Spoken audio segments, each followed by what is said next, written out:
May 18 bilyong pisong pondo raw ang Kongreso para sa maintenance and other operating expenses o MOOE.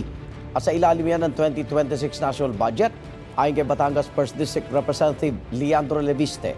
Sabi niya, masikreto ito at mahigit 7 bilyong pisong mas mataas kumpara noong 2025. May unang balita si Bob Gonzales. Pinost ni Batangas 1st District Representative Leandro Leviste sa social media ang mahigit 2 milyong pisong halaga ng mga tseke. Inisyuan niya ang mga ito sa opisina niya hanggang Oktubre 2025 para aniya sa sahod at MOOE o Maintenance and Other Operating Expenses ng Kongreso. Sabi ni Leviste, bahagi ito ng anyay masikretong 18 billion pesos na MOOE. 18.58 billion pesos yung MOOE fund ng Kongreso sa 2026. Mas malaki pa nga sa 2025. At walang breakdown saan ito napupunta. Humingi nga po ako at kinausap ako na wag nang magtanong tungkol dito. Wala pong debate. Bakit natin itinaas pa ang MOOE fund? I-divide po natin ito sa 318 congressman. Baka mga 58 million pesos per congressman ang lumalabas. Kada taon? Kada taon po. Sabi ni Leviste, hindi kailangang resibuhan ng MOOE, kaya pwede raw magdesisyon ng kongresista kung paano ito gagastusin. Kasali po dito yung kuryente, yung tubig, yung bond paper ng House. Pero sa 2026 budget, initially, mga 10 plus billion siya, tapos naging 18 billion. Itinaas po ng 7.8 billion. Ibig sabihin, yung itinaas na 7.8 billion, mga 24 million per congressman ba yan?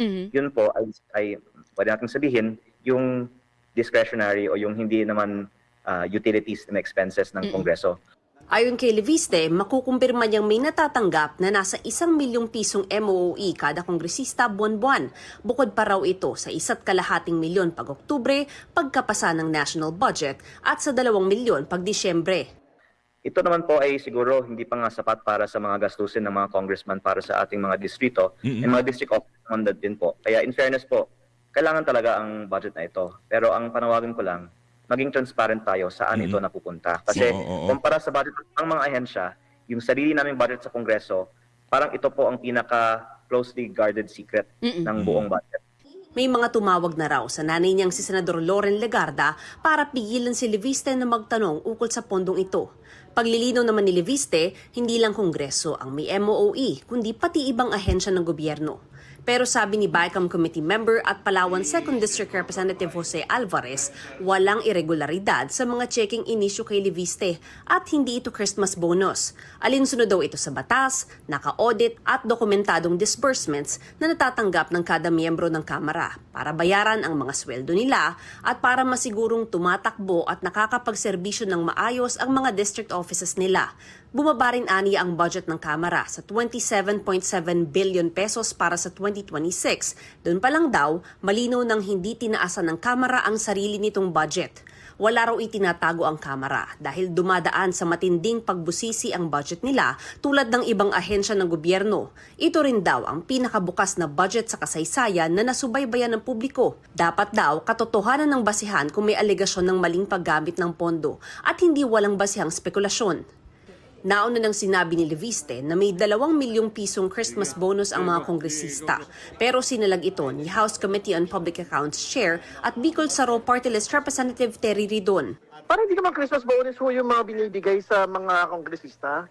Parang lahat po ng mga binibigay po ay para sa mga programa, aktibidad at mga gawain.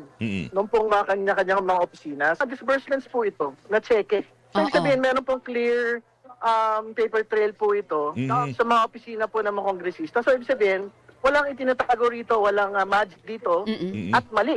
Yung pong insinuation na binabanggit. And like what I stated, sinagot na ito ng majority at minority. Dagdag ni Ridon, matagal nang nagbibigay ng ganito ang Kongreso.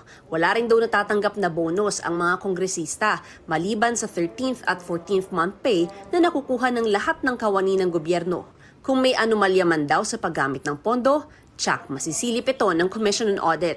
Meron ng annual audit report for Congress. No? So, ibig sabihin, kung may problema dito po sa mekanismo kung paano ipinapatupad yung pagpopondo at paggamit ng pondo, dapat lumilitaw po yan sa mga audit reports po ng COA. Ang malinaw, hindi ho yun pinipera ng mga kongresista. Ibig sabihin, hindi yun gagamitin para sa mga bahay, para sa mga kapritsyo, at para sa mga bakasyon.